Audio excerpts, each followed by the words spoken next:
Higher Exchanges, the #1 independent cannabis investing show, where we break down complex cannabis markets into clear insights you can actually use. Here are your hosts, Jesse Redmond and Morgan Paxia.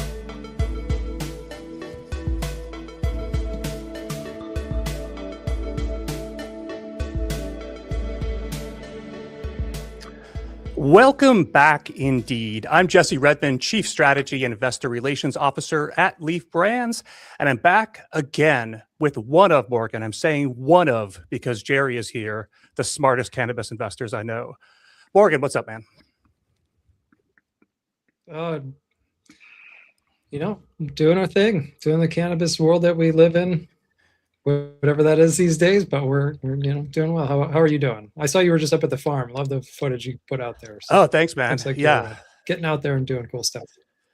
Yeah, I love it. I mean, I love a lot of things about Leaf, but one of the best things is that I'm just about 90 minutes away from our farm, so I can go out there and meet up with Micah and folks for some meetings. So yeah, we had meetings on Monday and Tuesday, shot a little bit of content, and then on Wednesday, the plants arrived. So I missed the plant arrival, but it's good times out there. We're just getting ready to put stuff in the ground. Do you ever wish you could bottle the smell?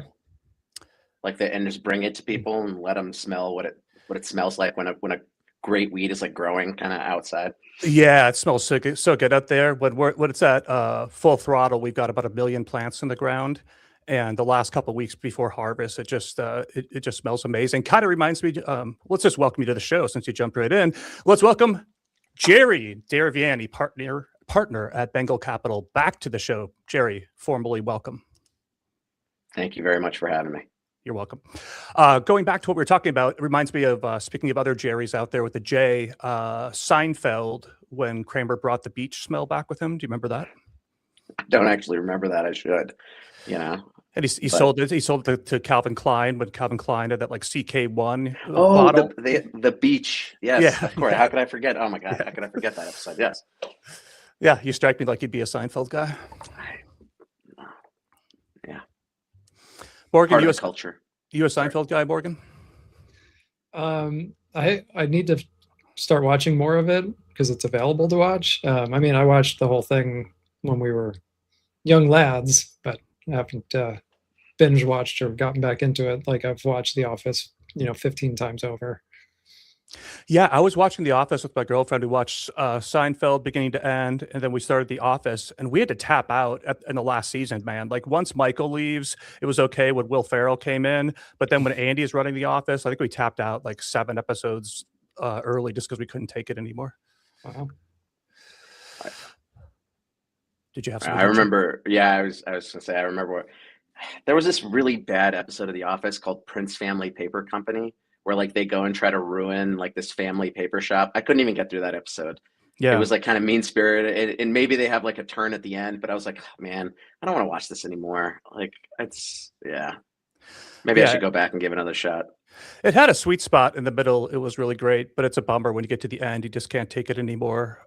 We got through Sopranos. We're going to talk about stock soon here, guys, in a second. But Sopranos was a little bit that way too, where the last season was a bit weak, but still enjoyed watching that one from start to finish as well. I don't know. We're all kind of the same age, and I obviously have nostalgia about TV shows from a certain time. Yeah. We're loving Landman right now. That was so good, man. Yeah, I loved it. Yeah. 60. I haven't watched Landman. It's so good. Billy Bob Thornton, Ali Later, and Sam Elliott, and I mean, it's just killing. Anyone under 60 in the show?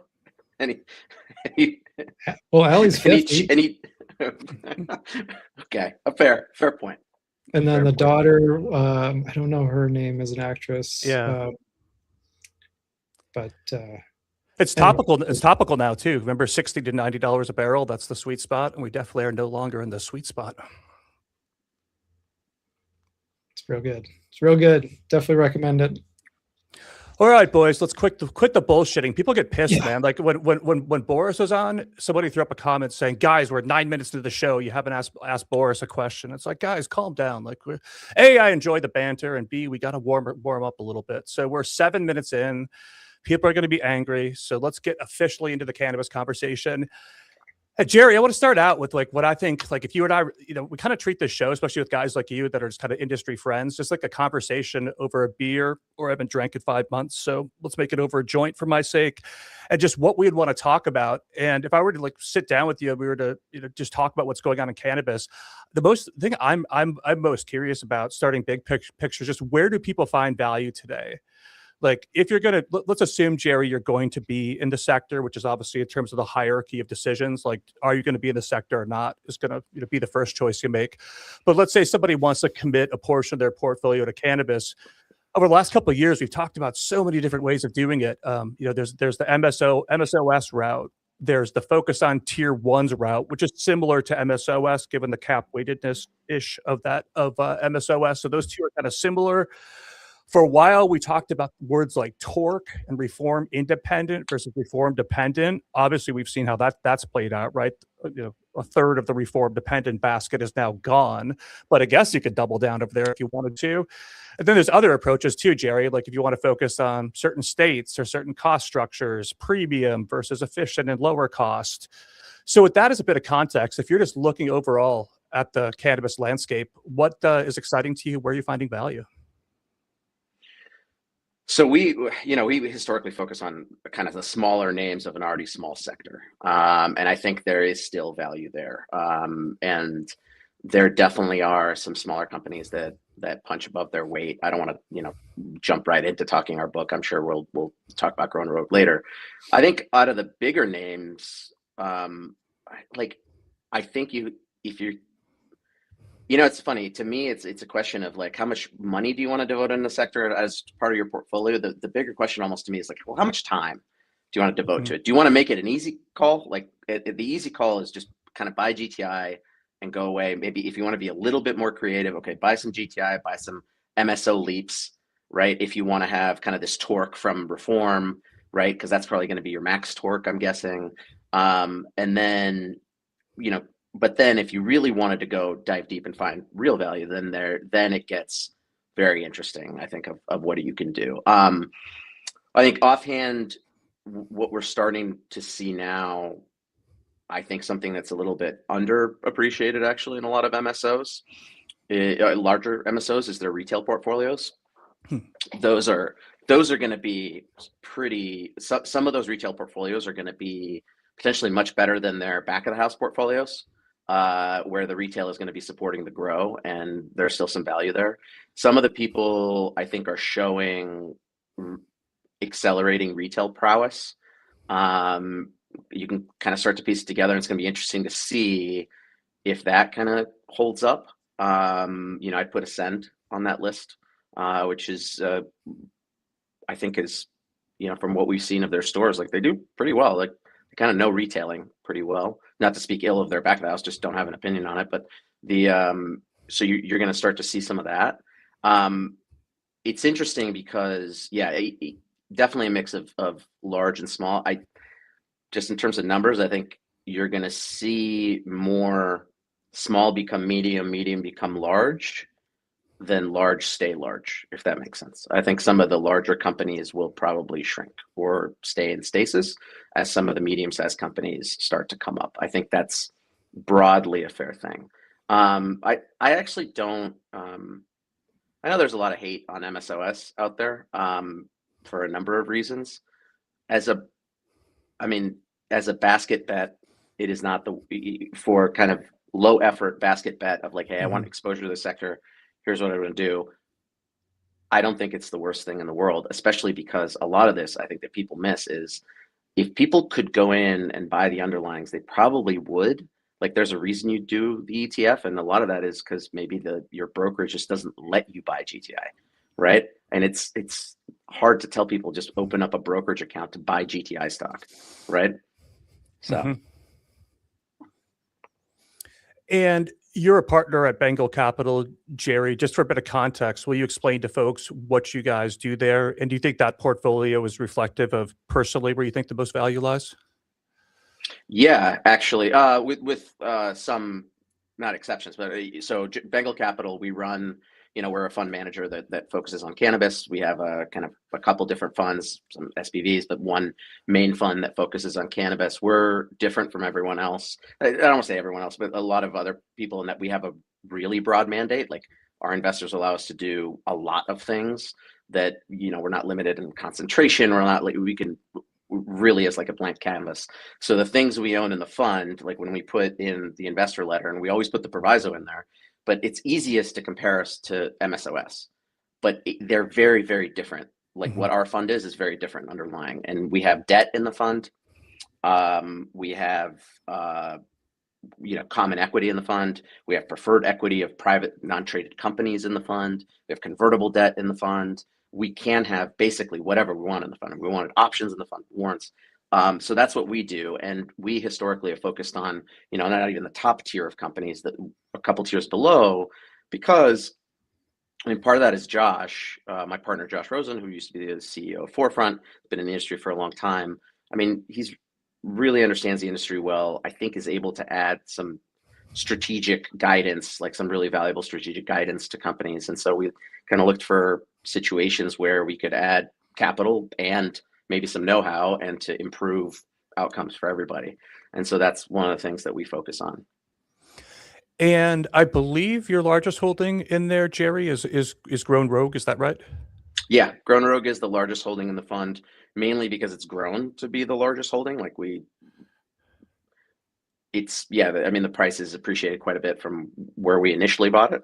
It is the largest holding. It is not a one stock fund, as some people seem to think. It still is the biggest holding, but it's not the only holding that we have in there for sure. Grown Rogue, is kind of, for a long time, it's kind of exemplified the kind of company that we've tried to find, which is, we called it scrappy operators, where our basic theory approaching cannabis, and having worked in cannabis, is the ability to grow a good pound of cannabis. Like, how much does that ability get you if you're in the legal market in Oregon? Well, you make, I don't know, a couple $100 per pound, if that, maybe $100 per pound. Like, I can grow a really good pound of weed in the legal market for $400. Okay, well, you're going to sell it for $550 or $600. Okay, well, that's a good business. Well, in Illinois, you can grow it for $400 or $500, and you can sell it for $2,000. So that's like we thought that there was like a huge chance to be portable with these skills, and that there was going to be a lot of torque from taking this skill set and applying it in other states. And I think Grown Rogue has kind of been an example, kind of the paradigm example of that. And if I look at the stock price, which again is not always indicative of what's going on at the operator level, and I don't want to turn this into a full analysis of Grown Rogue show, but I think it helps get into your mindset to talk about it a little bit. Core operations in two super hard markets, Oregon and Michigan, and high level, Jerry, I haven't gone deep on Grown Rogue in a while, but it seems like those markets just continue to get harder and harder, and are presenting some challenges as prices just drop more and more.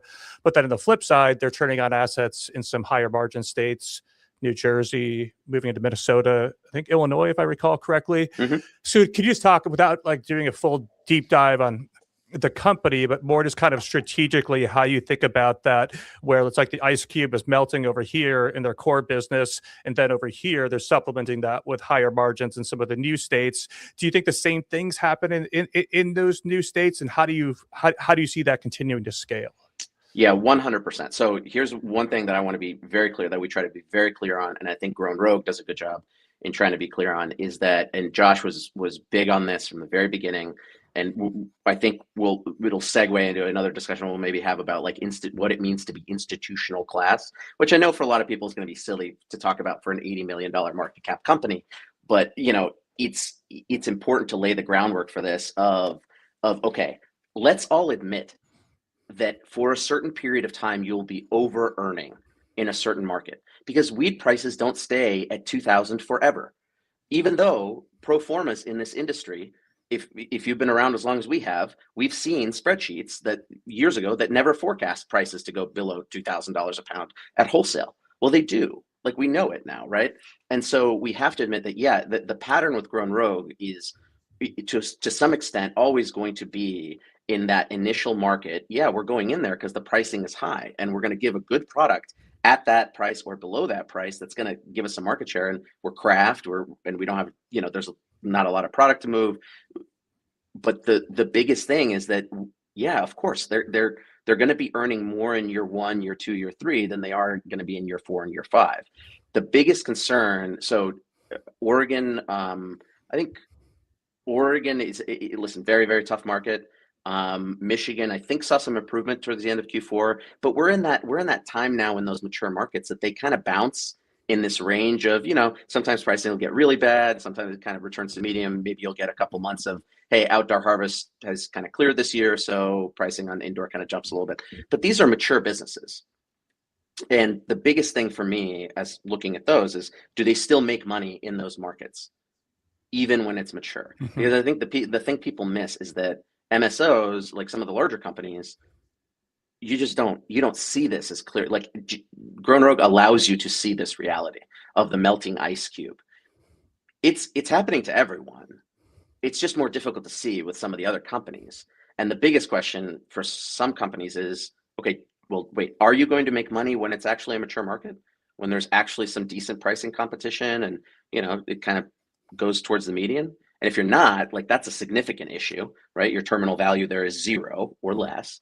And versus Grown Rogue, where it's like, okay, you still have some, a decent little business there. And the biggest question then from there goes, okay, well, how much was your facility in Oregon, $100 million facility? No. How much money did you put into Oregon to make? Yeah, you're not making much, but how much did you put in to make what you're making? Well, a couple $1 million. Oh, okay. So return on capital is not bad. Mm-hmm. Anyway, yeah, I don't want to sidetrack you too much. Sorry. No, I think that's a good conversation. And I think we can complement what we've covered so far by getting into different ways. Even with a company like Grown Rogue, like there's been different rounds. You could be in common. They've done a couple of different debt rounds. So why don't I pass it over to you, Morgan? Because I think you're the perfect person to lead the conversation in terms of types of instruments, different ways you can play stuff. Because normally, especially on social media, we're talking about investing in the common of these companies, but I think we've seen that risk come up. I mean, Forefront's gone under, Gold Flora's gone under, Air's gone under, Cannabis has gone under. And in some of those cases, having the debt wouldn't have helped you out. It wouldn't have sheltered you completely, but it certainly would be safer than having the equity. So why don't you dig in more and talk a little bit about that? Yeah. Well, real quick, I just want to give a shout out to FlowHub. Get that because we haven't covered that yet. So all good. Yeah. So FlowHub. Bad host. Sorry, FlowHub. Yeah. So here we go. So, for folks that don't know yet, FlowHub is an all-in-one platform built for cannabis dispensaries, point of sale, inventory, compliance, e-com. They do it all. And they just dropped a fresh new brand, same mission, sharper image. The new logo is inspired by water and the idea of flow. Fluid, adaptable, and powerful enough to navigate any obstacle. Check them out at flowhub.com. I personally like the new brand, the idea of water. I'm it looks great. Sailor, Poseidon. So I was like, we didn't have any input on it, but I'm happy to see that. So, So Jerry, I know, we were talking about MSOS and you were mentioning leaps and, there's a lot of different ways to play investing in cannabis. Obviously, if you're retail, you're more constrained to what kind of instruments are out there. But, with private capital, working in pref structures, especially pref in private companies, converts, I guess as you're looking at it today with Bengal and, the various instruments you have been deploying, are there certain ones that you are favoring more so than at other times? Like, is there cyclicality in how you're thinking about deploying capital, or is it really just situation by situation? Kind of give us an idea of when you're assessing a debt instrument, a preferred, or just going straight into common, or maybe even, I don't know if you guys have done any real estate, just trying to think about these different kind of levers. Yeah, so we're kind of at heart equity investors. We want that equity, like building that equity kind of upside. The reason why I think a lot of things happen in this industry is because as capital gets more constrained, you get to call your shot. Like, whereas you normally, if there's high demand for something, it'd be like, okay, let's buy common stock. Well, no one else wants to give the company money. Okay, well, now I can get convertible debt. So now I'm a little more protected on the downside, but I still get the equity upside. for us, I think we really do try to go, listen, for our investors' sake, we can't just give away the farm. Like we have an obligation to get, there's more risk. We should get a little bit more return and a little bit more protection. But also, we're not looking to really turn the screws, because we're trying, like the purpose of the capital that we give the company has generally been to grow and to make things happen, and that eventually is going to get to equity, right? That is going to get to equity value. The way so that's a lot of the way that we look at it is like, okay, the convertible debt, we call it, downside protected equity instrument. That's kind of a lame thing to say between each other as partners, but we don't actually say it all that much, but that's kind of how we think about it. And so a lot of it is in like what structure we pick is in that context. Now, we've done preferred equity in a private reinsurance company, and that was a very friendly deal, and that was the general deal that was going around. We thought it was going to be great, and it made a lot of sense. And so that was again one of those meetings of like, okay, they had X capital needs, and kind of there was a decent amount of demand, so they had kind of lighter terms than they would normally get. With retail, right, investors, listen, if you're an accredited investor or qualified investor, like you have $1 million to deploy in the sector, you have a lot of flexibility. I mean, number one, you can go, if you like what Poseidon's doing, you can call up Poseidon and invest in the fund. Like that's an option for you, right? For retail people, you're more constrained, but actually not as constrained as people might think, right? It's really interesting. I think MSOS doesn't get the credit that it deserves for, these are tools. You use the tool how if a hammer is useful to you, use it. If it's not, don't. So you have options coverage. Okay, if you want to make a bet on reform coming within the next 2 years or so, I just don't know of a better kind of like, if that's the specific bet you want to make, buy some leaps if they're reasonably priced. Also, I think that some of the debt providers in the space, people there was a run on them, and then a lot of people have forgotten about them. I think there's an argument that there's some decent value for investors in looking at, okay, there are publicly traded companies whose sole purpose is to provide relatively expensive debt to cannabis operators, and cannabis operators definitely need this money. Maybe it makes sense to invest in those companies. And now effectively you're kind of like, you are a debt provider now, to an MSO, and you didn't have to buy a Trulieve bond to do it. Yeah. So, there, to your point with retail access, there are like Chicago Atlantic has a publicly traded vehicle. You have IIPR is publicly traded. You have Chicago. Yeah, Chicago too. Right. They've got their BDC and their, is that a REIT? It's a mortgage REIT. Mortgage REIT. MREIT. Yeah. Yeah. And then you have like New Lake, and then, am I missing anyone? IIPR. Yeah. IIPR. Yeah. AFC. Well, AFC is kind of AFC. Yeah. But yeah, so to your point, there's other ways to access that. I think it'd be really interesting if there was a publicly traded vehicle for preferreds. If if preferreds become more and more common as a tool for these companies, because most of them cannot really take more debt, and if there's really not much demand for common, preferreds could be an interesting way, because I know it sits in a weird spot. But there's a little bit of cash, maybe a little bit of upside depending on how they're structured. So yeah, let's pause there for a second, guys, on the preferred thing, because I think that's an interesting nuance. We recently did a raise where we did some in common and some in the preferred, and with the common, with ours, it came with a warrant as well. And so I think if it's a home run, you probably do better on the common, because you would get your share that you purchased. Plus, in our case, the warrant was 5 cents higher. So you would buy it at 25 cents for the common share on the Canadian side, warrant at 30 cents. And if you think Leaf is going to $1, you would really like that, because you pick up the warrant and you pick up some additional return there. However, going back to this preferred concept, we did a preferred as well that converts at 38 cents and was 15% interest rate on it. 10% cash, 5% PIK. And so in that case, an investor is going to get paid while they wait, which has been a great strategy so far. One day that changes, right? But going back to what you're saying, Morgan, yeah, the idea with the preferred where I can collect a dividend, quarterly in the meantime, but still get that equity exposure down the road if it's a home run. I think is a cool structure, because if you're just on the debt side, that's not a convert. The thing I don't like about that, I'd love to get both of your feedback on it, is if you think there's going to be a point in the future where this thing does turn around, and if you think there's a 50 or 100% year this year, next year, down the road. On the debt side, if you're correct about that, you don't have that kind of opportunity for return unless has a conversion feature or you went the pref route.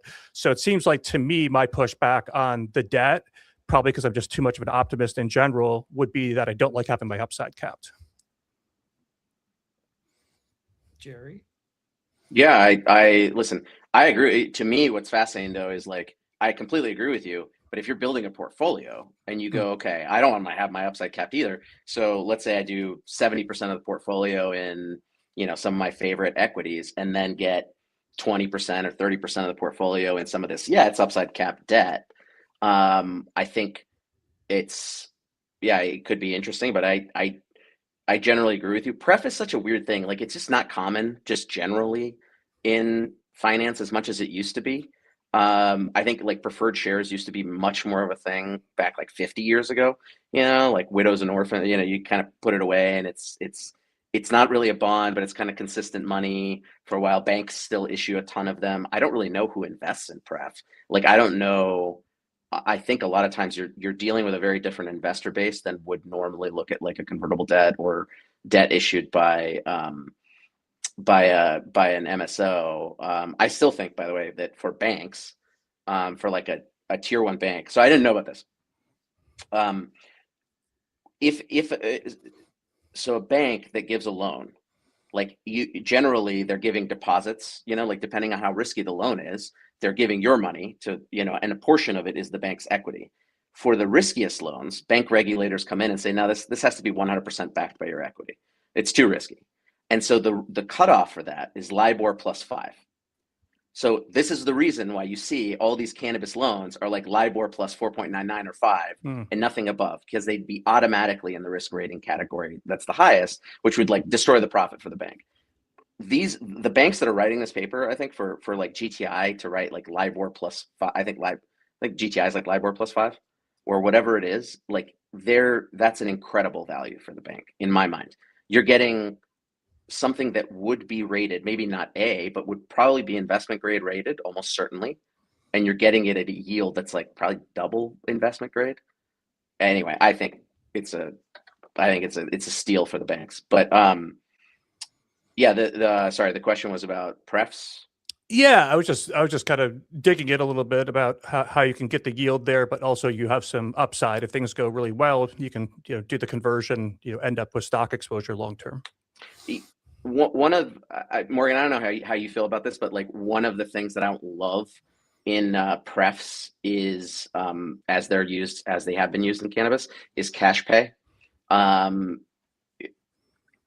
where the interest where the preferred return is paid in cash every quarter or month or whatever. Because to me, it's like, wait a second, okay, this is growth capital, kind of supposed to be.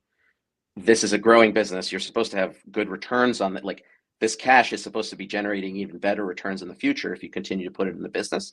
But instead, you want to pull it out.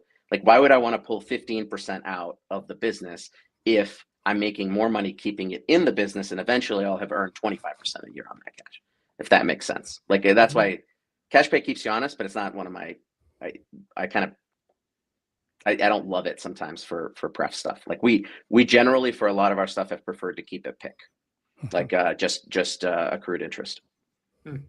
So over a dividend, like an accrued preference, or just a traditional like PIK? Depending on the instrument, but not accruing a preference, like a liquidation preference, but accruing just, hey, it's 10%, but you don't have to pay me in cash. Just keep accruing it. And it's in the business, but I would rather the cash stay in the business than take out 10%, and then what am I going to find some other use for that cash? Yeah. there's definitely pros and cons, because that preference can compound, right? 15% if it's PIK, and then you can start to lose management incentive, because you start diluting down the common value, right? So it cuts both ways. I mean, for starters, to your point about 50, 60 years ago, I mean, we used to be much more cyclical and capital intensive kind of companies that were doing that. Versus a lot of the mainstream companies today are much more asset light, or they were before this whole AI thing. Yeah. So they didn't need to do that as a means to attract capital to invest. But as venture, I mean, we basically, if we're doing private companies, it's all preferred equity. If we're doing equity, it has a conversion, but it has that liquidation protection. But we're balance sheet people. We try to be pretty diligent about that. And so the tricky thing with pref is it's junior to UTP, senior secured, pref. And so like if they can't service their own debt, you're not going to get your pref anyway. Mm-hmm. So you're and you have no real protection because of the debt consumes the company's value. So it's just we think about it on case by case basis, but certainly with growth capital in these private companies, we certainly do the pref, because there's other protective provisions that looking at, but again, for these more mainstream access points, there's really not availability to that to get access to that kind of capital or participation rather. But I think for these larger companies, that the few that don't have leverage balance sheets, I think Leaf is one of them. Jesse, I think it was a smart approach to doing it, and how you kind of did the hybrid of what Jerry was just saying, where some of it's cash, but some of it's PIK. Mm-hmm. So you're not taking all the cash out, and as long as your ROI is sufficient, then that cost of capital is worthwhile. Yeah, one of the nice things about paying some cash interest is that it keeps you honest. Like if it's all fugazi, if it's all like, it's just accounting numbers, it's just going up on a spreadsheet. Like there is something very real about, okay, I gotta make a payment this month, this quarter, whatever, which does kind of hone the mind a little bit sometimes for operators. So I think there are definitely plus and minuses. Drives that cash, or drives the diligence, or keeps them, to your point, keeps them honest on managing the cost side of their business to make sure they can service that. The other aspect is a little nuanced, but even a PIK is you still have a phantom income tax on that. So at least if you're getting the cash, you're getting something to pay for those taxes. Morgan, this is something I learned. I had to learn about just a couple of years ago, interestingly enough. So yeah, it was education of a fund manager. But I didn't actually get the money. It's just sitting in a spreadsheet. But the IRS thinks you got the money. Yeah. How do you guys on the allocating side, where you sit, think about a convert versus a pref? For me, it's they're obviously they're really similar. They're kind of like right, very close to it. You're either the the bottom of the top or the top of the bottom. I think that it just kind of depends on. I actually think, in my limited experience, that converts are easier, because they're prefs. Oftentimes, companies don't provide for them, and they have to do a prospectus or whatever, where they have to create a pref class and do if for public company, we've talked about it with some of our former investors, oh, let's do a pref here, let's do that, and it's well, we'd have to have an annual meeting, and they'd have to approve a pref. It's okay, well, let's just do a convert. We're just looking for that equity exposure, but with a somewhat of a protection, and let's do that. Yeah, I'd agree. It certainly is way less of a lift. And, it's when you're talking about growth capital, it's tricky that you don't want to sink a ton of cash into legal fees. You want as much of that cash going into actually generating value than, having to get paid back out in just, one-time expenses. So, converts are a very low cost way of being able to deploy capital and still kind of get some of those functions that you want, and especially warrant kicker, and you can really still generate that upside you want.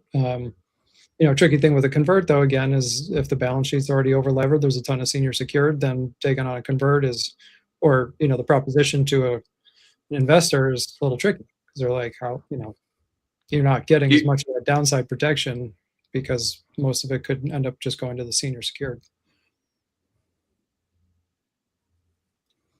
Which goes back to our previous discussion of you can invest in some of the quasi senior secured, to hedge out, to invest in refi, Chicago Atlantic. I hold it in my PA, by the way, like that's why it's kind of top of mind. And go, man, like 16, I think it's like a 16% dividend yield right now, annualized. Like, well, okay, that's not terrible. Yeah. And but I think it's a good idea of like, because no one knows when things will change. We don't know. So at least, if you're getting some cash, and they seem like a good team that's executing, because there's been other debt providers that have gone under. They've written bad loans and didn't get paid back, and that was the end of that. So just because it's debt doesn't mean it's safe. I know there's just this common thought that debt is a safe investment, but it's not. Doesn't mean. I mean, listen, I think one of the mistakes we made was, in some of our investments, how we underwrote, like, okay, some of the parts, like, okay, we can take this, like, our downside is protected by if you took this license and sold it, and you took this license, and okay, let's give it a little bit of a discount or whatever. You don't realize how much the tide has kind of drifted up your valuation expectations until that tide completely disappears. And suddenly you go, wow, okay, I thought this license over here was worth $8 million, and now it's worth $2 million, maybe. And there's no active market for it. So yeah, no, it's 2, and it's going to cost you $500,000 to go through a process of getting control of it, and yeah. So I guess just to kind of wrap up the segment, so the way you would maybe categorize is like, it's kind of part of the overall strategy is it's good to have some of these cash flowing kind of things, and then, still keeping an upside participation. Is that a fair summation for? Yeah. I think one of the most interesting strategies somebody could use is have a portion of their portfolio that, like, okay, I'm getting 16% dividend yield on, like, getting a little bit of money and using that money to dollar cost average down or up or whatever on the equity side, basically having it feed like that. I don't do that, but to me, it's always been kind of fascinating thinking about it. Yeah, I think that's an interesting approach and a smart way to keep investing. There's a lot of chatter about, whether DCA works long-term in cannabis. I think investing in general, long-term, it can be a good way to go. Cannabis is so tricky because when something goes one way down for 5 years, like no matter what your investment technique you were using, unless it was short selling, it probably worked out terrible for you. But one of the things I've been thinking about a lot over the past few months, guys, are brands. And I think about them because at Leaf, we're in the bulk wholesale business. We've been in the brand business in California before. We pulled out of it a few years ago. Now that we have the farm fired up, we've been, having more M&A conversations about whether brands make sense again to put some of our low-cost inputs and capture some additional margin at the retail level. So that's got me thinking about it. I've been reading some books. I read a good book by Seth Godin. I can't remember the name of.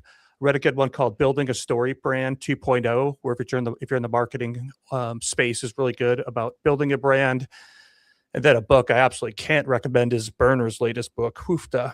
I thought I might read it and learn a few things not to do, but it's just turned out to be a complete waste of time. But in the book, he's talking a lot about building the cookies brand, and I thought there might be something to be learned there. But it's mainly an ego-driven story about how awesome the guy. For lawyers, there's something to be learned for lawyers. Yeah, I'd say that's probably true. So who's the worst? Adam Bierman's book or Berner's I didn't. book? So I didn't pick up name, but yeah. just Yeah, I didn't. I miss Bierman's. Sorry, I can't resist saying something. His whole tour to promote that book of the whole well, what did you do wrong? Well, it really everything rolled up to me. This grand pronouncement of I take full responsibility, but I'm not going to say anything specifically bad that I did, so that it's kind of launderable. So I'm going to launder my reputation without actually taking blame for any specific thing that I can still deny. It was pretty amazing to watch. It was very well delivered. You have to admire people that can go on a podcast or an interview and deliver a line of just total bullshit with conviction. Yeah. Everyone is a bad partner. Everyone stole from him. Everyone was a bad investor. He's just done the right thing, but just somehow he keeps getting around all these bad people. Yeah, those bad Gotham Green guys who, didn't like the fact that I was, running a circus and just spending so much money. And then, who could have known? Like, get out of here. Yeah. So I've been thinking about brands in a lot of different ways, but for this conversation, I'd like to talk about what is a brand in cannabis. So why don't I start with you there, Jerry, and then we can dig in from there. If I said, what is a brand in cannabis these days? How would you describe the high level traits of that? So for me, just in basics, that like a brand means one of two things. It's either at the same price point, you're able to sell more, or you're able to sell at a slightly higher price than like general market because of that brand value. Those are like the two things that brand means to me, right? On the wholesale side. What's really interesting in cannabis is that the definition of brand has to expand now because there are retail brands. Like one of the really interesting things that we've seen just societally is that store brands used to be bottom of the shelf. No one touched them unless you were like working class, like really not doing very well. Like who's going to buy the store? Now store brands, like, dude, if you're buying 365 organic, like that's pretty good. Like people respect you for having that in your pantry. I think it's really interesting that retail, I think we kind of undersell how much retail can have as a brand and as a source of trust, and how much that will then flow back into product. But to your initial question, like what is a brand? A brand is being able to like if other people are selling 100 pounds at this price point, your brand allows you to sell 120, or you're able to get, instead of $1,000 a pound, you're able to get $1,100 a brand per pound. And there are totally logical reasons why customers would pay you for that, right? It's not just like fooling people into giving you money for the same thing, or something like that. There are, very tried, and there are reasons why that happens, and it's very logical. Do you feel like we've found actual brands in cannabis yet? Very few, very, very few brands. And one of the things that fascinates me as an investor, and I loved your guys' input on this, is based on the data we have now, like we're looking out there, right? And looking at, okay, if you take a look at the sales stats, Headset or FlowHub or anything, and you look at it and go, okay, who's the top seller? Okay, that they have brand. Well, do they, or do they have just really good distribution, which is really important in of itself? Like, okay, these guys are the biggest retailer in Ohio. They have a lot of throughput, and like, you don't know that the consumer is buying them because sometimes that's the consumer's really only choice, or they're the best out of what they've been offered. And when they get offered more choices, maybe that brand weakens quite a bit, right? And some of the other brands that have been built in cannabis were absolutely built on unsustainable advertising and discounting. Like I think, Frankly Select was an example of this in hindsight. And I don't know that story. Maybe I'm totally wrong on that, but I think frankly MedMen as a retail brand was built a lot on this. And you're kind of seeing a flash in a pan, but it looks like a really powerful brand, but then it kind of goes away over time as that support gets pulled. And so are you getting at there, Jerry, a bit, or am I on the wrong track here, that by having vertical channels, you can push products through them and give the illusion of being a strong brand when it's just really primarily a distribution advantage? Yeah, well, it's hard. It's hard to for an investor. Frankly, the answer is I'm not sure. When I look at it, I go, it could be one, it could be both, it could be the other, right? Or it could be neither. It could be just, man, everybody else in that market is just even worse. And so as an investor, when you're trying to put this stuff together in a lot of other contexts, like in food or something like that, when you look at these stats, you know that the consumer is being offered a full choice of whatever kind of food they want, whatever kind of candy bars. And if this candy bar is coming up through the ranks, it's like, okay, that's probably based on the quality of the marketing, the candy bar, and all this stuff. With cannabis, like, okay, with the verticality and all these other things that are throwing it off, it's harder to make that connection between brand power and sales, right? And I think it's a little bit more nuanced and challenging, honestly. Like, so do you guys think I'm wrong on that? Like, if fair, honest question, like, do you guys think about it differently? Yeah, I think it's just really early still. Yeah. For brands, true, like brand affinity durable because there are all of these nuances of actually scaling a brand if you're not vertical, and you're enter competing markets.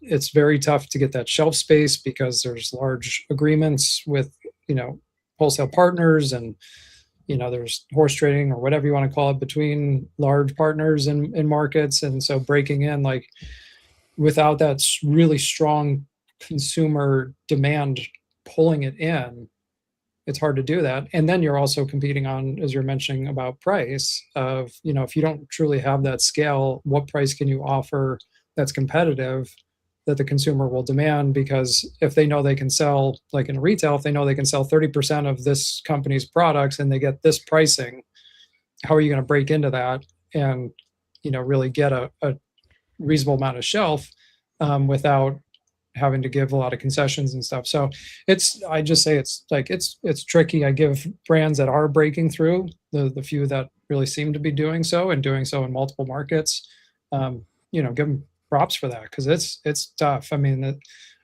we like retail, like that's definitely been our bias for the last several years. But pairing it with a good back end is just makes it all that much sweeter for companies that can truly execute on that. But it still comes down to the point is, like, if you're going to build the back end, you got to do it right, because you got to do things that your customers want, and do it repeatedly. And we've seen fits and starts of MSOs, not the most interesting or appealing brands just trying to plummet through because they have the retail, and about how much does it actually resonate with the consumer.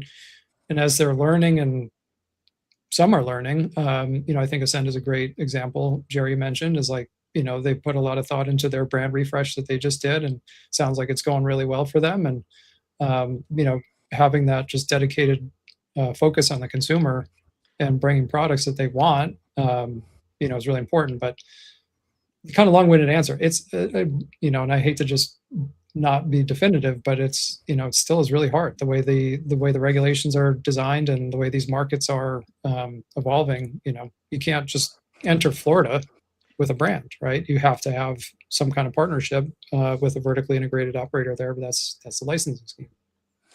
And if we get away from being super fancy and talking like about all the things a brand means, and I agree with the things that you said there, Jerry, but one of the underlying conditions has to be you're consistently making something great that somebody wants to buy over and over again.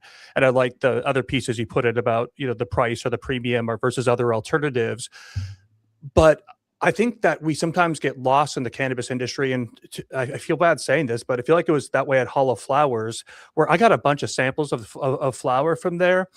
And a lot of it was very uninspiring and not awesome. It was okay, but it sure as heck wouldn't make me be like, let me look at this brand and try something else of theirs. Instead, I got literally, guys, I got like 8 bags of flour there. 6 of them were some kind of runts, and 2 other were some sort of purple candy thing. And all of them smoked fine, but none of them said, well, there's actually a really good jar from Maven, which I'll set aside over here as being a standout. But the rest, I just kind of put in a bucket and say that was okay. But without all the other fancy stuff and the packaging and the marketing and all that stuff, just what was in the bag didn't make me, I didn't hate it. It wasn't the point where I'm going to say this stuff was trash, but it was clearly the point where, like, okay, I got this pretty much given to me, grateful for it. But if I went into a dispensary, I sure as heck wouldn't ask for it again. And I think that problem starts in one state. Like, you talk about cookies. Like, for a while, cookies was freaking fire, man. Like 2014, 15, into 16, when they're doing most of their own growing, cookies in those original strains, Thin Mint, all of cherry pie back in the day, the real cherry pie, like all crazy fire stuff. Then they lost the genetics. Then they started doing contract grows, which means cookies isn't growing it. Instead, they're hiring different growers across California. I knew friends of mine that grew for them to grow the strains. That's harder to control quality. So that's one challenge of scaling the brand in California. Now, let's keep going on cookies for a sec. You go to Maryland, you go to New Jersey. I don't know all the other states they're in, but how do you replicate that same success in, Florida, for example? Very different growing conditions in California. New Jersey, Maryland, also different, theoretically different genetics. And so how do you get that kind of consistency, especially in a flower brand? And I've had this theory, guys, which I don't think is super clever, and I'm just curious if you agree on it, but I think the opportunity in a brand is easier outside of flower So take like Wild and Groot and that sort of a partnership Mhm. where you're using oil for edibles and Way maybe more you could, standardized. Yeah. yeah, you can have the edible formulation. You can get similar distillate. Live resin's a little bit different. Rosin's a little bit different, but more similar-ish. You could get similar chocolate ingredients and all that sort of stuff. So a lot of talking there by me, but I think that the point that I'm trying to get across is like, I think a brand has to be something that people want, has to be something people are going to come back, like you said, Jerry, to over and over again, has to be a consistent across that state. You can't have bad batches. And then the challenge to me gets even bigger when you try to scale it to new states. And then I think the last point, which I'd like your feedback on, is that degree of difficulty, I think is probably hardest in the flower space. I definitely agree in the flowers. I mean, listen, it's an organic. The more you process something, the more you can standardize it. Like flour as it's grown, it's a pure organic product. Take it as it comes. Like you can obviously control some of the growing, but a lot of the stuff is going to be chance and slight differences harvest to harvest. I completely agree with you. Although the one nuance that I would say is, well, few people are consuming cookies in California and then flying to Florida to try it. Most people are having it in their locality. So maybe it doesn't have to be the same California to Florida. Maybe it just has to be consistent within their markets, right? So like, So and I think that's still a problem. be in the top 10%, 20% of quality within that market is what you're saying, Jerry. Yeah, or be in like the bottom 10%, but be in the bottom 1% of price. You know, like yeah. there's, I think, you know, fundamentally, right? If we step back, it's like, okay, let's say I can grow a gram of weed for $1. Like I can do it in my garage and it would cost me $1. Let's say I value my time and it'd be a total of $2 a gram. Why would I go out to a store and pay $5 a gram for a weed? Well, it's got to be probably a little bit better than what I do. It's going to be more consistent. And like it has to be something that most likely the value that I'm getting is like, man, for me to grow this weed, it would actually cost me like $7 a gram for me personally to grow this weed, because I'd have to take so much good care of it. I'd find the genetics. I'm willing to pay you $5 for it. Mm-hmm. Like, right? Because that value. And I think it's like In-N-Out doesn't do a ton of advertising. The advertising In-N-Out does is how good that burger is when it hits your mouth and how much you paid for it. Like, it's not really that much money and it's a really good burger. Like that's the value that you get. And that I think accrues to brand. That's like some of the strongest brand building you can get. And that's frankly in cannabis, we haven't seen a ton of that because, you know, for totally understandable reasons, companies have been taking advantage of the high pricing while they can, you know, to some extent in a lot of these markets. Mm-hmm. Yeah, and last topic, Morgan, then I'll pass it over to you to talk about being institutional quality.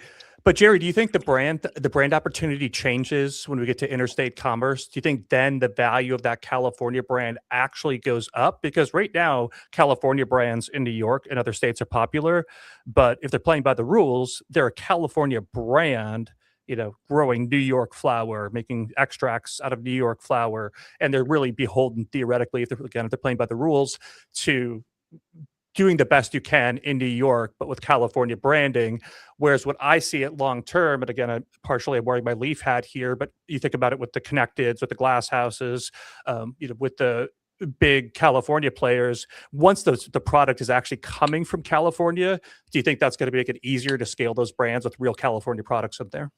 I think it's going to be, for some brands, it's definitely going to be a lot easier to scale when you can have all your production in one place. Cannabis, I think, is relatively easy to ship. You know, we've been doing it for decades while keeping quality relatively consistent. It's, you know, this is not like alcohol where it's really heavy. You know, price to weight is really kind of works against you. What I would say is my theory, or I could totally be wrong on this, is that because consumers reliably pay for kind of like indoor quality, which tends to be more expensive, and they reliably pay for like, you know, a certain portion of the market is craft, I think you're going to have a much more fractured brand market than what we are used to seeing in beer. You know, people compare cannabis to kind of the beer market a lot. I think you're going to be way more fractured than that because frankly, yes, Leaf, Glass House, like they're going to be able to outcompete a certain portion of kind of like mid to low level indoor facilities east of the Mississippi.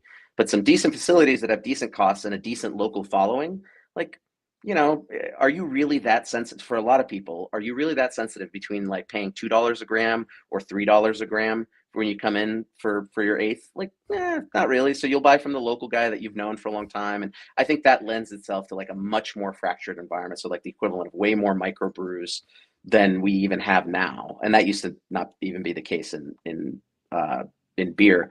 But I think we're just naturally going to have a much more fractured brand environment. But for sure, for some of these brands, especially for extracted brands, especially for edibles, listen, if I told you, the other thing is that as right now, a lot of the customers are, they're weed users. They're people that smoke. They're people that have smoked. They do some edible.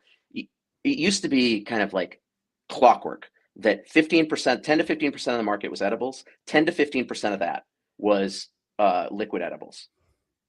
Hemp beverage, if you just looked at that data, you'd be like, nobody wants hemp beverage. Look, what are you talking about? Nobody wants low dose THC beverages. And then it explodes as a category because my theory is a bunch of the people that were buying it were substituting alcohol. They're not the people that go into a dispensary. The data did not show any of those people or their preferences, right? And I think for hemp beverage, interstate is a must. Like you need to have that centralized production. You can't be popping up this stuff all over the place. So the answer to you, I wholeheartedly agree. I just don't think that those big brands are going to control as much of the ecosystem as they do in other sectors. Unless they own the retail too. It's funny because that vertical integration can be one of the best things for a customer, because the customer comes in and every purchase, everything, every conversation with the budtender, they're telling you what they want. They're giving you very valuable information. And if that information gets transmitted back to the production, and production's like, oh, okay, like we know, like we know what's going on, and and then they ramp, like they change production a little bit to give the customer more of what they want. Then it's this beautiful circle. The issue that you have, I think, naturally with verticality is that to the extent that the retail store becomes like an arm of the wholesale operation, that long term can be really bad, because eventually customers, where there's enough competition, and competition comes to these markets sooner rather than later, like customers go, wait a second, like why am I going back to this store? Like I go to this store and they got better stuff, cheaper, I don't have to, like, I'm not really happy with it. And over time you're like, well, wait a second, like what did I win? Okay, I moved a bunch of my product, but I lost a bunch of retail share. And over time, it's like you have to balance these things out, which is why I tend to get very skeptical of when companies tout a very high verticalization rate. And then my favorite is when people talk about, well, it's like Trader Joe's. No, it's actually nothing like Trader Joe's. Trader Joe's doesn't make any of their own stuff. They white label with very good manufacturers for their stuff. This is exactly the opposite of what vertical integration is. So yeah, I agree with you. It's definitely a risk. Well, I know we're being mindful of time, so just wanted to get into this institutional quality discussion. And this first question I have couldn't be more topical, because I'm sure everybody saw yesterday Weedmaps actually filed to delist from the Nasdaq. And the stock has subsequently gone down something like 60%, trading below cash, yada, yada, yada. I know there's more to the story. But, a lot of the world's focus, the cannabis world that is, focus has been on the idea of rescheduling and a pathway to uplisting, and that being this great panacea without really any acknowledgement about the fundamentals, which, some of us like to talk about fundamentals, balance sheets and profitability and brand and, all these things. But how should investors think about this, holy grail of when we do get access to the exchanges? There is probably a class of people for which NASDAQ uplisting will solve all their problems. They're the people that have been trading the stuff that managed to get in very, very low, that are looking for the pop, that first day, first week, whatever pop. They're going to unload their positions. They're going to take their winnings and go home. And it's not about long-term value. It's not about any of that. It was about a trade. And that's it. NASDAQ is not a solve for this stuff long-term unless some of these other problems get addressed in the business, right? The stock is like supposed to reflect the business, And in some cases it does, in some cases it doesn't. Like, but ultimately, the idea that Nasdaq is a fix for all these things versus does Nasdaq magically change your balance sheet? No. Does Nasdaq magically cause more people to come in and buy weed from you? Generally, no. Like that's all business fundamental stuff. And so I think, first of all, I think people are vastly overestimate how quickly uplisting happens, right? These things are hidebound, kind of old school regulatory organizations that are going to cover their butts. They're going to talk to lawyers 18 times. They're going to kind of go slowly. They're going to, and frankly, I don't know, especially some of the kind of lower to mid tier MSOs that have real bad balance sheet problems. I don't know if they're going to even qualify based on Nasdaq minimum listing. I'm not even talking about the stock price being for initial listing, I think you need $3 bid, and a $1 continuing. Some of it's going to be wait, do you have enough shareholder equity? negative shareholder equity. How do you do that? You're going to need to do a raise to do it. I don't know how much capacity there is to do that, right? If you look at, it was pretty impressive that Curaleaf and TerraSun were able to get some raises done when they went to the TSX, and obviously the Nasdaq's probably going to be more, but it wasn't like it completely flipped the balance sheet and changed it. Maybe with a little tailwind, it will. I think people generally are over-indexing on reform to solve business problems. And I think the best MSOs, it will become clear which of them are listen, reform is great. There's very little we can do to control Schedule 3. There's very little we can do to control what happens in DC, right? We can truly, we can do our best. We can go. But ultimately, there's so much randomness, we can't do it. But what we can control is what we grow in our grows, what we give our customers, how we serve them. We're just going to continue doing that and really focus on that. And that's going to pay dividends long term. And those are the companies, when they hit NASDAQ, that's probably going to be, it's going to be you're going to look back 6 months after they hit NASDAQ and the stock price is going to be probably meaningfully higher versus some of the companies that hit NASDAQ and it gets easier to short when they're on, you want to complain about short attacks or whatever, it gets easier to short on all these larger exchanges that 6 months later, they will not be doing as well. Right. So it's like a K-shaped effect, really. For those that are doing well, will do better, and those that are struggling will do probably worse. Because it's interesting is I think there's a lot of fragmentation, a lot of challenges in a highly illiquid public market that we have. But in aggregate, over time, it does kind of generally reflect the state of these companies overall. I know there's individual movements, and just to give you an example or some context around this, I don't know what MSOS did last year. I'm pretty sure it was down. I just don't know how much. The top 10 companies, public companies, revenues declined 7% last year. Operating cash flow declined 39%. Do you think if that was the reverse, if they were up high single digits or double digits and then kicking in that operating leverage that drove 40% operating cash flow improvement, would MSOS still be down last year?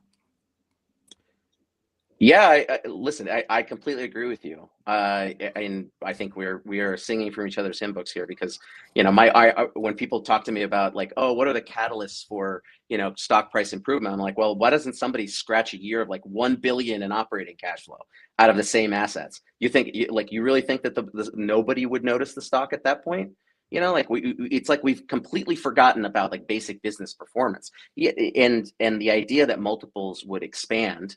And again, outside of this temporary pop, right? The idea that multiples would expand across the board for everyone, I think is just exactly why you point out. It's listen, higher than market multiples are for market growth. Higher than market multiples are generally for higher than market growth or higher than market stability. We don't have either of that. So generally, if you have a lower than market multiple and based on kind of a normalized multiple, you're actually not too far off. So even if the market doesn't have accurate price discovery right now, I'm not seeing huge, strong arguments for why the price should be any different I guess broadly, for specific companies, I can definitely go back and forth, but broadly on a sector basis, I don't know. And then, at one point you could argue that 280E going away materially raised cash flows. You cannot do that anymore, right? Because for all the big companies now.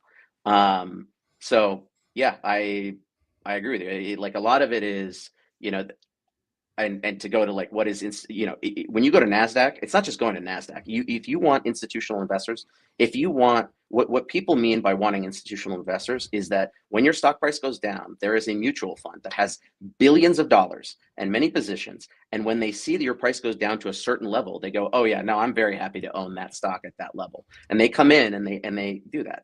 In order to do that, they have to do diligence, and they have to do institutional class diligence, which means not getting MNPI, like material non-public information. They need to be able to put the business together based on what your public stuff is, right? My example of this is always car dealers. If you open up AutoNation or Lithia's like disclosures, you have a very good idea of what what a lot of the car dealerships are doing, what they like same store sales are, all this stuff.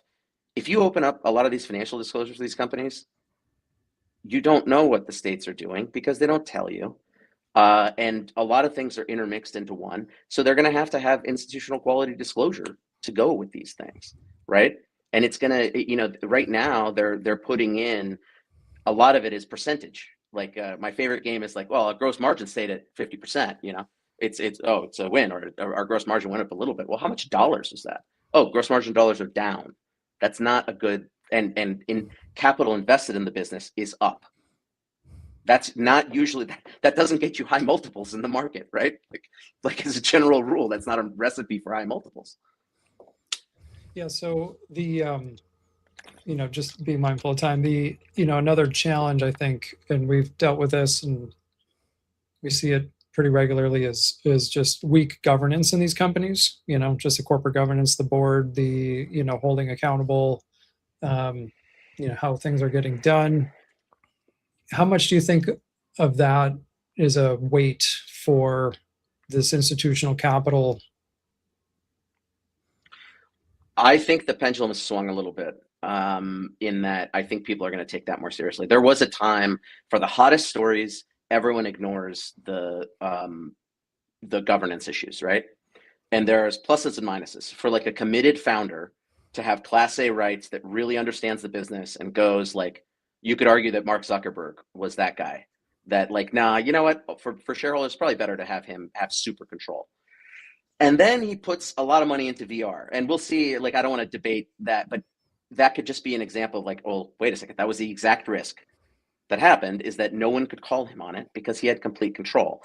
And so I think investors have become a little bit more mindful that, yeah, it's hot, but I think we've started to swing back a little bit more into like, okay, yeah, we need a little bit of checks and balances on this stuff.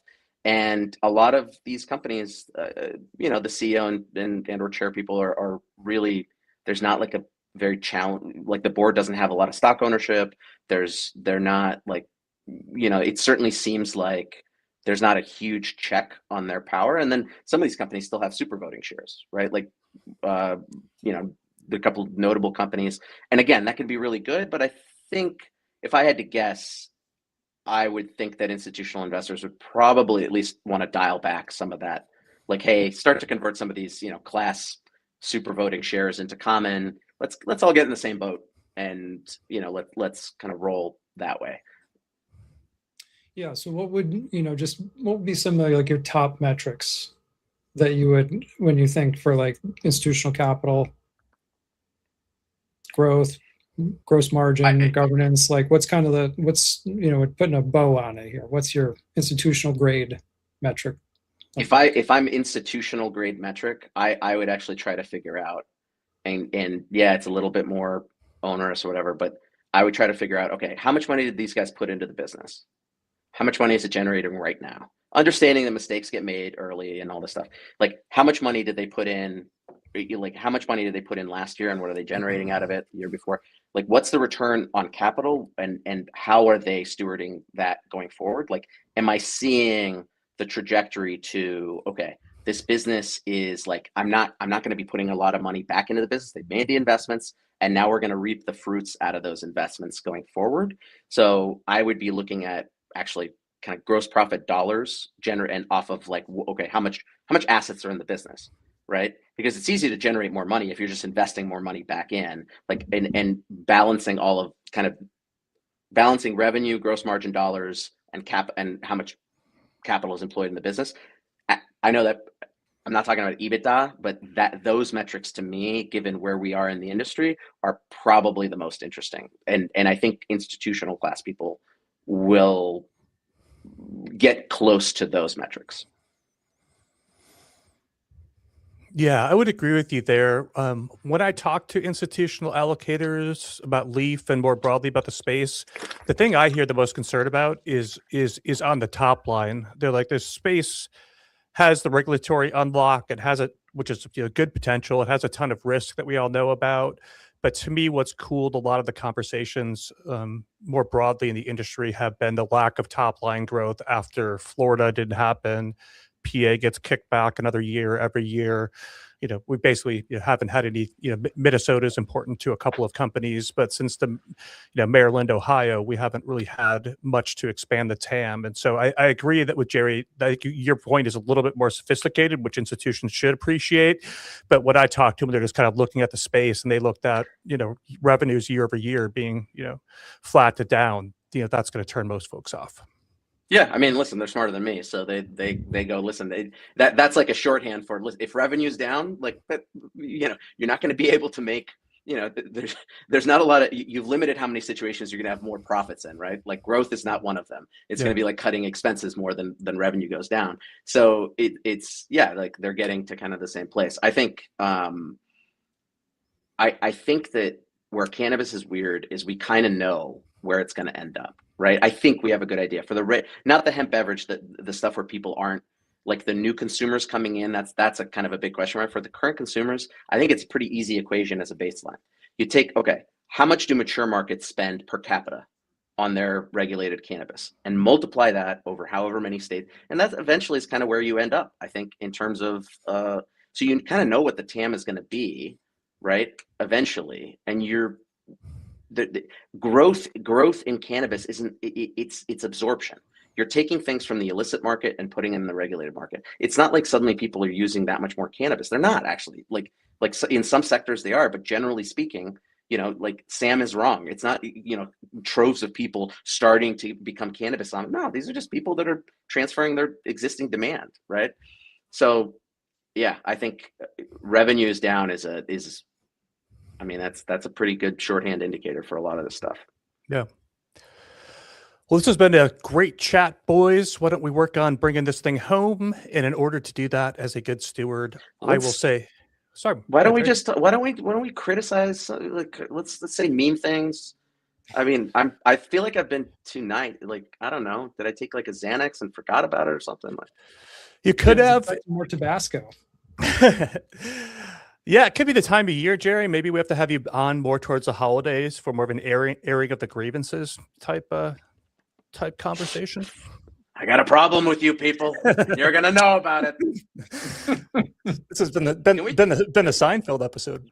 Do you guys have to jump? Like, because I was gonna ask you guys about the maps thing, because the maps thing was a really interesting move for me. I did not look deeply at it at all, but it's kind of fascinating to me because it really it hones down to like, okay, do you trust management and do you want to ride with them? Because they have, management there has exercised a good amount of control.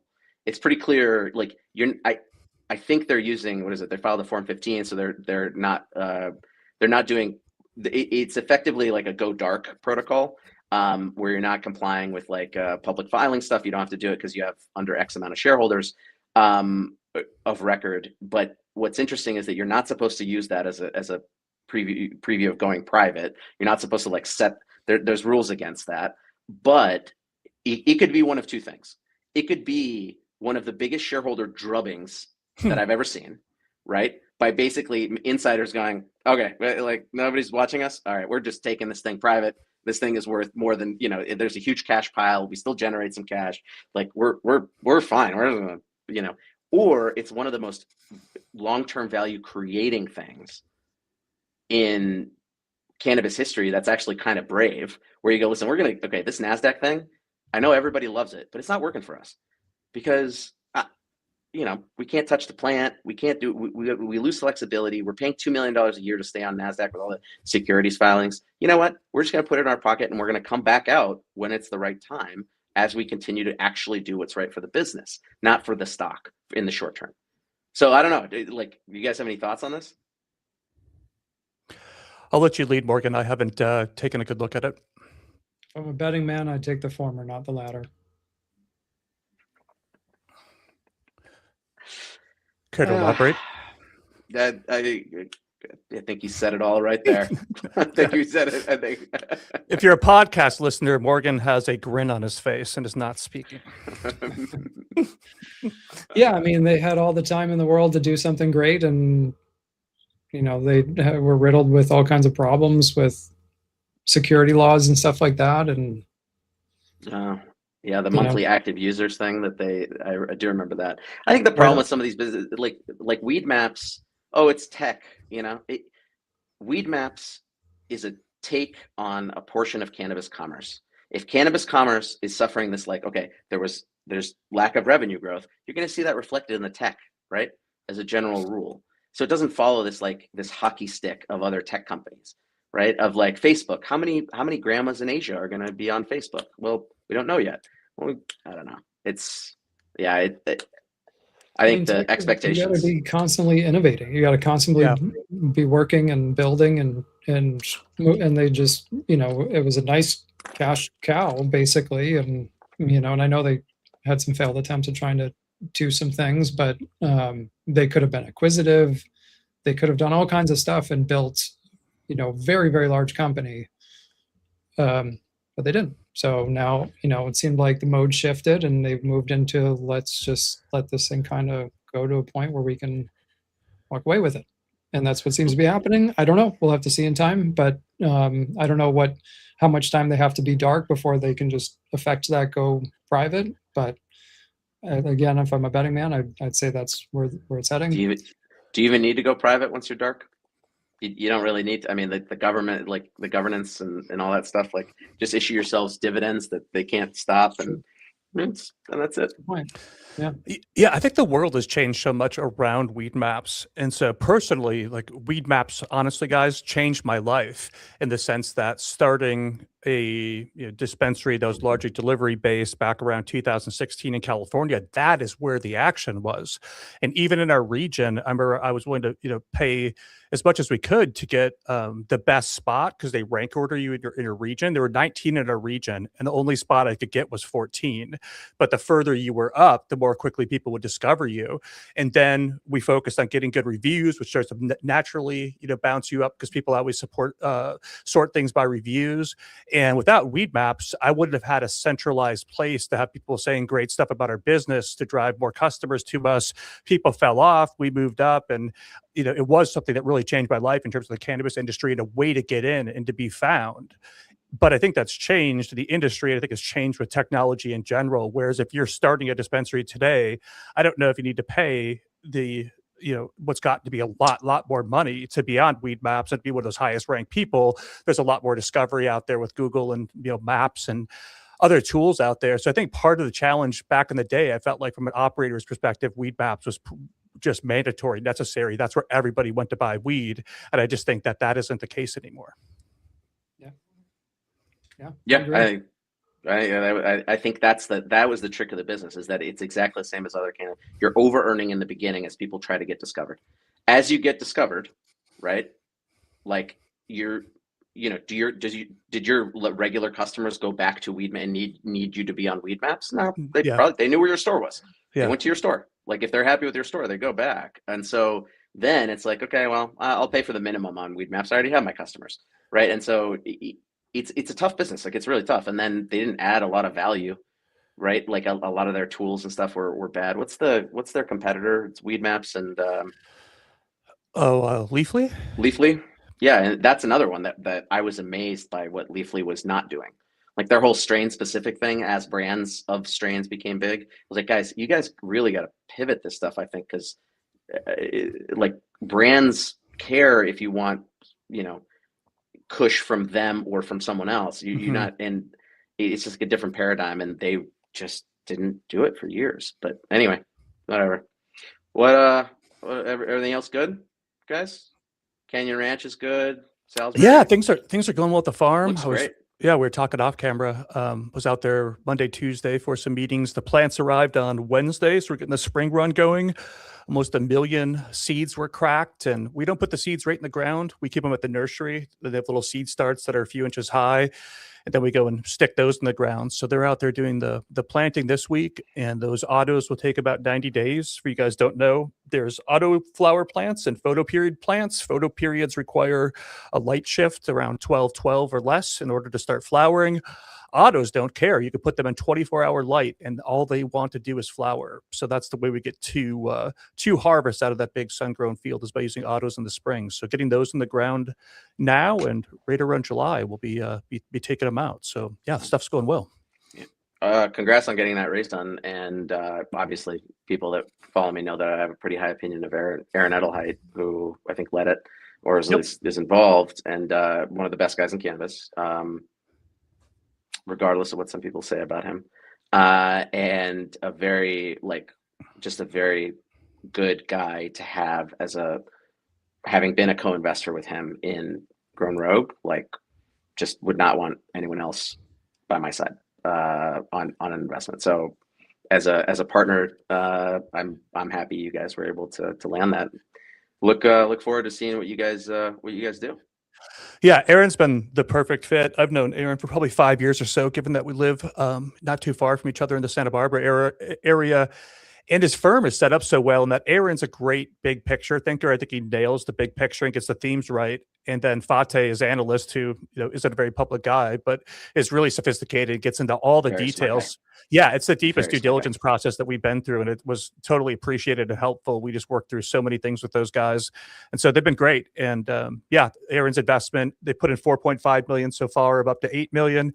That's going to give us the capital to finish the farm. We've got the 180-acre permit. We've got 65 done, and we're doing the extra 115 this year with Aaron's money. So we're going to unlock some of that acreage in the spring, some of the fall, and then have the full 180-acre permit size done for next year. So yeah, it's been awesome, man. It's we were out there trying to find the right partner for capital, and so many bad actors out there, so many deals you wouldn't want to take, so many predatory things, so many jerks in this space.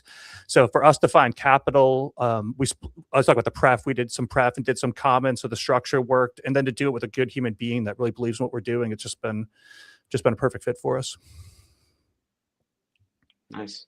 Morgan, what about you? Anything? What's going on in your universe? Oh, we're What's cranking. What's with the world map behind you? Are you in your kid's classroom or something? This is San Francisco Bay. Oh, nice. Very nice. It's a nautical chart. Oh, you're a sailor. That's right. Yeah. I got my basic keelboat qualification at Manhattan Sailing Club. All right. So I'm something of a sailor myself on a J24. Yeah. Oh yeah. You almost capsized it in the Hudson, but yeah, that's me. Nice. No, good stuff, guys. Thanks for having me on. Always fun to BS on these topics with you guys. So thank you. Yeah, appreciate you coming back. I think this is your second time on, Jerry. First time on video. Does that sound right? Yeah, probably. Yeah, again, we talked about it before the show. I'm a lot uglier than you guys, so I don't know if I want to do video again. It's not. I gotta work on this a little bit, but yeah, it's second time. Second time is a charm. We'll let's make it a regular check-in, guys. Let's just do it. Every couple months. Let's shoot the shit. Yeah, sounds good, man. This was a perfect show. Just the casual conversation, the conversation we'd want to have anyway, but let's do it in public. So yeah, thanks very much for joining us.